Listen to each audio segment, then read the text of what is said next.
किसे कहा जाता है? जलवायु क्या होती है? तो किसी स्थान या देश में उसके लंबे समय के तापमान, वहाँ पर जो वर्षा होती है, वहाँ का जो वायुमंडलीय दाब है, एटमॉस्फेरिक प्रेशर है, वहाँ पर हवाओं की दिशा कैसी है, मतलब इन सब की स्टडी करना ही जलवायु का अध्ययन करना होता है। समझ में आया आपको? अब हमारे दिमाग में बात आती है कि जलवायु और मौसम में क्या डिफरेंस है, क्लाइमेट और वेदर में क्या डिफरेंस है? तो बहुत छोटा सा अंतर है। देखिए, मौसम जो होता है ये एटमॉस्फेयर मतलब वायुमंडल की बहुत छोटी अवस्था होती है, एक छोटी सी स्टेट होती है जो जल्दी जल्दी बदलती रहती है, उसे क्या बोलते हैं? हम मौसम बोलते हैं। जबकि जलवायु जो होती है वो वायुमंडल की वो अवस्था होती है, वो स्टेट होती है जो लंबे समय तक समान रहती है, मतलब लगभग 25-30 साल तक समान रहती है। उस वायुमंडलीय अवस्था मतलब स्टेट को हम क्या बोलते हैं? जलवायु कहते हैं, क्लाइमेट कहते हैं। तो छोटा सा अंतर था, आपको क्लियर हुआ होगा। बात करते हैं फ्रेंड्स कि भारत की जलवायु किस तरीके की जलवायु है। तो देखिए, एग्जाम में क्वेश्चन पूछा आता है ये, तो ध्यान रखिएगा, भारत की जलवायु जो है वो उष्णकटिबंधीय मानसूनी जलवायु है। अब उष्णकटिबंधीय मानसूनी जलवायु का मतलब क्या है, इस चीज को समझ लो। एक एक वर्ड को हम देखते हैं। सबसे पहले बात करते हैं उष्णकटिबंधीय का यहाँ पर क्या मतलब है। उष्णकटिबंधीय का मतलब यहाँ पर यह है, आपको भारत की स्थिति पता है ग्लोब में, भारत का अधिकतम भाग उष्णकटिबंधीय क्षेत्र में पड़ता है। ग्लोब पर जो उष्णकटिबंधीय क्षेत्र है वो कहां से कहां तक है? कर्क रेखा और मकर रेखा के बीच का क्षेत्र क्या कहलाता है? उष्णकटिबंधीय क्षेत्र कहलाता है। और भारत के देखिए बीचों बीच से होकर जाती है कर्क रेखा, हमको पता ही है।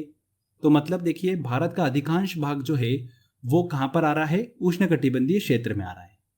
इसीलिए यहां पर देखिए उष्णकटिबंधीय वर्ड यूज किया गया। अब देखिए सेकेंड वर्ड है मानसूनी। इस शब्द की उत्पत्ति हुई अरबी भाषा के शब्द से। अरबी भाषा का एक शब्द है मौसिम। मौसिम का देखिए अर्थ क्या होता है? हवाओं की दिशा का ऋतुओं मतलब सीजन के साथ बदल जाना, ये इसका मतलब होता है। तो भारत की जलवायु की बात करें तो यहाँ पर देखिए जैसे जैसे सीजन चेंज होता है, ऋतु चेंज होती है, हवा की डायरेक्शन जो है वो बदल जाती है। इसीलिए यहाँ पर देखिए भारत की जलवायु को मानसूनी जलवायु कहा गया। ये भी एग्जाम में क्वेश्चन पूछा जाता है। तो समझ में आया आपको? उष्णकटिबंधीय मानसूनी जलवायु है भारत की। आगे देखिए फ्रेंड्स, किसी भी स्थान या देश की जलवायु जो होती है, क्लाइमेट जो होता है, वो बहुत सारी चीजों पर डिपेंड करता है। उस स्थान की समुद्र से दूरी कितनी है, वो स्थान किस अक्षांश मतलब लेटीट्यूड पर स्थित है, उस स्थान की ऊंचाई क्या है, वहां पर पहाड़ों की स्थिति कैसी है। तो बहुत सारे पैरामीटर्स होते हैं, उसके कारण डिपेंड करता है कि उस स्थान की जलवायु कैसी है। अब देखिए, यहीं से एसएससी में क्वेश्चन पूछ लिया था कि शिमला और अमृतसर एक ही अक्षांश मतलब एक ही लेटीट्यूड पर स्थित है, तो उनकी जलवायु में डिफरेंस क्यों आता है? तो क्यों आता है डिफरेंस? क्योंकि देखिए उनके बीच में ऊंचाई का डिफरेंस है। शिमला जो है वो अधिक ऊंचाई पर स्थित है और अमृतसर कम ऊंचाई पर स्थित है। इसी वजह से देखिए वहां की जलवायु में डिफरेंस देखने को मिल जाता है। तो समझ में आया आपको किन किन पैरामीटर्स पे देखिए डिपेंड करती है उस स्थान की जलवायु? ये क्लियर कर लिया हमने। आगे बात करते हैं फ्रेंड्स, हमने बोला कि भारत की जलवायु कैसी है? उष्णकटिबंधीय मानसूनी जलवायु है। तो भारत में मानसून की उत्पत्ति कैसे होती है, इसको समझ लेते हैं। भारत में देखिए मानसून की उत्पत्ति यहां पर टेम्परेचर के बढ़ने और घटने से होती है, जिसे टिपिकल लैंग्वेज में कहा जाता है मानसून की उत्पत्ति का तापीय सिद्धांत। ओके, तो हम देखिए मानसून की उत्पत्ति का तापीय सिद्धांत ही डिस्कस करने वाले हैं पूरा। इसको समझने के लिए आपको एक बेसिक कॉन्सेप्ट जो है वो क्लियर होना जरूरी है, और वो बेसिक कॉन्सेप्ट देखिए हमने चक्रवात के वीडियो में अच्छे से पढ़ रखा है। तो चलिए एक बार जल्दी से हम उसको रिवाइज कर लेते हैं, फिर आगे बढ़ते हैं। देखिए मैंने आपको बताया था कि टेम्परेचर और प्रेशर में क्या रिलेशन होता है? इनवर्स रिलेशन होता है। मतलब जब भी टेम्परेचर बढ़ेगा प्रेशर कम होता है, प्रेशर बढ़ेगा तो टेम्परेचर कम होगा। और मैंने एयर का एक कॉन्सेप्ट बताया था आपको कि एयर जो होती है, हवा जो होती है, वो हमेशा हाई प्रेशर से लो प्रेशर की ओर गति करती है। जहां पर भी वातावरण में लो प्रेशर एरिया डेवलप होगा, हवा जो है वो हाई प्रेशर से लो प्रेशर की ओर गति करने लग जाती है। क्लियर? तो ये देखिए कॉन्सेप्ट बहुत ही इंपॉर्टेंट है, पूरे लेक्चर में यूज होने वाला है। तो आई होप आपको क्लियर हो गया होगा। अब देखिए फ्रेंड्स, होता क्या है, जब भारत में ग्रीष्म ऋतु आती है, समर सीजन आता है, उस समय देखिए क्या होता है, सूर्य जो होता है वो उत्तरी गोलार्ध में आ जाता है, मतलब कर्क रेखा के लंबवत होता है, जिसके कारण भारत के उत्तर पश्चिम भाग में तापमान जो है, टेम्परेचर जो है वो बढ़ जाता है। मतलब पश्चिमी राजस्थान वाला हिस्सा और पूर्वी पाकिस्तान वाला जो हिस्सा है, यहां पर देखिए बहुत ज्यादा टेम्परेचर जो है वो बढ़ जाता है। अब यहां पर देखिए टेम्परेचर अगर बढ़ेगा तो मतलब प्रेशर यहां पर कम हो जाता है। इसीलिए यहां पर देखिए निम्न दाब मतलब एक लो प्रेशर एरिया जो है वो डेवलप हो जाता है। अब इसके विपरीत हिंद महासागर की बात करें तो वहां पर देखिए तापमान जो है वो कम होता है, और अगर तापमान मतलब टेम्परेचर अगर वहां पर कम है मतलब प्रेशर ज्यादा है। और मैंने आपको फ्रेंड्स बताया था हवा जो होती है वो हमेशा हाई प्रेशर से लो प्रेशर की ओर गति करती है। इसीलिए दक्षिण गोलार्ध की पवनें जो हैं मतलब हाई प्रेशर वहां पर एरिया बना हुआ है तो वहां की पवनें लो प्रेशर एरिया की तरफ चलने लग जाती हैं, मतलब भारत के स्थल भाग की तरफ आगे बढ़ने लग जाती है। चूंकि देखिए समुद्र के ऊपर से होकर आ रही होती है तो ये साथ में जलवाष्प मतलब पानी की मात्रा भी लेकर आती है। हिंद महासागर से आने वाली ये दक्षिण पश्चिमी मानसूनी पवनें जब आगे बढ़ती है तो दो शाखाओं में बढ़ जाती है, एक अरब सागर की दक्षिण पश्चिमी मानसूनी पवनें और एक बंगाल की खाड़ी की दक्षिण पश्चिमी मानसूनी पवनें। सबसे पहले हम बात करते हैं अरब सागर की दक्षिण पश्चिमी मानसूनी पवनों की। देखिए फ्रेंड्स, अरब सागर का दक्षिण पश्चिम मानसून जब भारत के स्थल भाग के पास पहुंचता है तो वो 3 शाखाओं में बढ़ जाता है। इसकी पहली शाखा जो है वो केरल राज्य में 1 जून के आसपास पहुंचती है। ध्यान रखिएगा, दक्षिण पश्चिम मानसून सबसे पहले पहुंचता है केरल राज्य में। यहां पर एक इंपॉर्टेंट पॉइंट भी निकलता है कि जो बंगाल की खाड़ी की दक्षिण पश्चिम मानसूनी पवनें हैं वो देखिए सबसे पहले पहुंच जाती है अंडमान निकोबार में लगभग 25 मई के आसपास। तो अगर आपसे देखिए राज्य पूछे तो उसमें केरल आएगा, और अगर आपसे देखिए केंद्र शासित प्रदेश का नाम भी अगर वहां पर दे तो उसमें देखिए अंडमान निकोबार आंसर हमारा सही होगा। ठीक है, तो इसको लेकर आप कंफ्यूज मत होइएगा।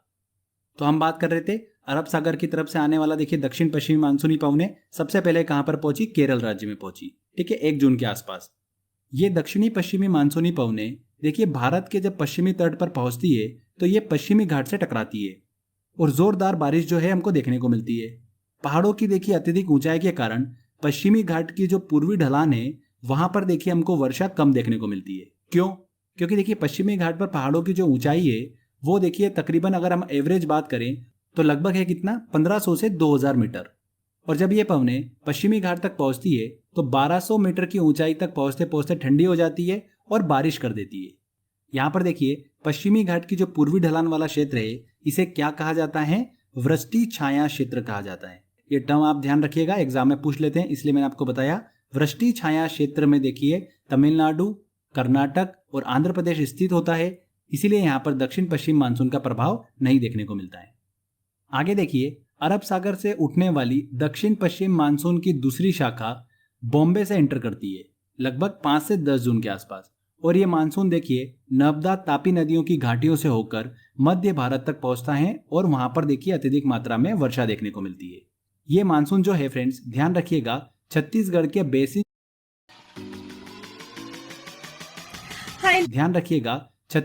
बेसिन क्षेत्र को छूते हुए निकल जाता है, मतलब वहां पर उतनी अधिक मात्रा में वर्षा नहीं होती है। कहां पर? छत्तीसगढ़ के बेसिन क्षेत्र में। छत्तीसगढ़ का पश्चिमी भाग जो है वो देखिए इससे प्रभावित होता है, वहां पर अत्यधिक मात्रा में वर्षा देखने को मिलती है। पर छत्तीसगढ़ के बेसिन क्षेत्र में अत्यधिक मात्रा जो है वो नहीं देखने को मिलती है। तो ये क्वेश्चन देखिए एग्जाम में पूछा गया था, इसलिए ध्यान रखिएगा। इसके बाद बात करते हैं अरब सागर से उठने वाली दक्षिण पश्चिमी मानसून की तीसरी शाखा की। तो ये देखिए गुजरात के सौराष्ट्र से एंटर करती है भारत में और अरावली के सहारे आगे बढ़ती है। राजस्थान में देखिए कम मात्रा में वर्षा देखने को मिलती है इसमें। जैसे ही ये पंजाब पहुंचती है तो बंगाल की खाड़ी से आने वाली जो मानसूनी हवाएं हैं ये अरब सागर से आ रही थी, उधर से देखिए बंगाल की खाड़ी से आने वाली जो मानसूनी हवाएं हैं उनके साथ में मिलकर पश्चिमी हिमालय में वर्षा उत्पन्न करती है। तो समझ में आया आपको? ये 3 शाखा हमने डिस्कस करी। ये दक्षिण पश्चिम मानसून जो है भारत में देखिए 92% वर्षा जो है वो उत्पन्न करता है। आगे देखिए फ्रेंड्स हम बात करते हैं बंगाल की खाड़ी की मानसूनी पवनें की। तो जो दक्षिण पश्चिम मानसून की बंगाल की खाड़ी में मानसूनी पवनें पहुंचती है वो बंगाल की खाड़ी से देखिए आगे बढ़ते हुए म्यांमार तट और बांग्लादेश के कुछ भाग से टकराती है। पर यह मानसूनी पवनें जो है म्यांमार तट पर स्थित अराकन की पहाड़ियों से टकराकर देखिए 2 शाखाओं में बढ़ जाती है। इसकी पहली बड़ी शाखा जो है वो देखिए पश्चिम बंगाल और बांग्लादेश में दक्षिण पूर्व से एंटर करती है और आगे बढ़ते हुए गंगा के मैदान, पंजाब के मैदान तक पहुंचती है और वहां पर देखिए वर्षा जो है वो देखने को मिलती है। और इसकी दूसरी शाखा जो है उत्तर पूर्व में ब्रह्मपुत्र घाटी में जाकर वर्षा उत्पन्न करती है। इसमें देखिए मेघालय में गारो पर्वत शिखर पर स्थित मौसिनराम में अत्यधिक वर्षा देखने को मिलती है। इसमें एक इंपॉर्टेंट चीज ध्यान रखिएगा, मौसिनराम वो स्थान है जहां पर विश्व की सबसे ज्यादा औसत वार्षिक वर्षा दर्ज की जाती है। विश्व की सबसे ज्यादा औसत वार्षिक वर्षा वाला स्थान कौन सा है? मौसिनराम में। कहाँ पर स्थित है ये? मेघालय में स्थित है। मौसिनराम जो है ये भारत का सबसे आर्द्र स्थान है। सबसे ज्यादा बारिश यहाँ पर क्यों होती है? क्योंकि यहाँ पर देखिए पहाड़ों की जो आकृति है वो कीप के आकार की है, इस वजह से यहाँ पर देखिए सर्वाधिक वर्षा जो है वो देखने को मिलती है। तो ये देखिए हमने फ्रेंड्स मानसून के आने की कहानी को समझा। अब इसके बाद देखिए मानसून के जाने की भी कहानी है, वो भी हम अच्छे से समझ लेते हैं। जब भारत में देखिए शीत ऋतु का समय आता है, विंटर सीजन आता है, तब भारत के उत्तर पूर्वी भाग पर तापमान कम हो जाता है। अगर तापमान कम हो रहा है मतलब यहाँ पर हाई प्रेशर एरिया डेवलप हो गया। और इसी के विपरीत देखिए विंटर सीजन में सूर्य जो होता है वो दक्षिणी गोलार्ध में स्थित होता है, मकर रेखा के बिल्कुल लंबवत होता है। तो हिंद महासागर में देखिए मकर रेखा के ऊपर स्थित होने के कारण वहां पर तापमान जो है वो बढ़ जाता है। वहां पर तापमान अगर बढ़ रहा है तो प्रेशर जो है वो लो हो जाता है, वहां पर लो प्रेशर एरिया डेवलप हो जाता है। तो मैंने आपको बताया था हवा जो होती है वो हाई प्रेशर से लो प्रेशर की ओर गति करने लग जाती है।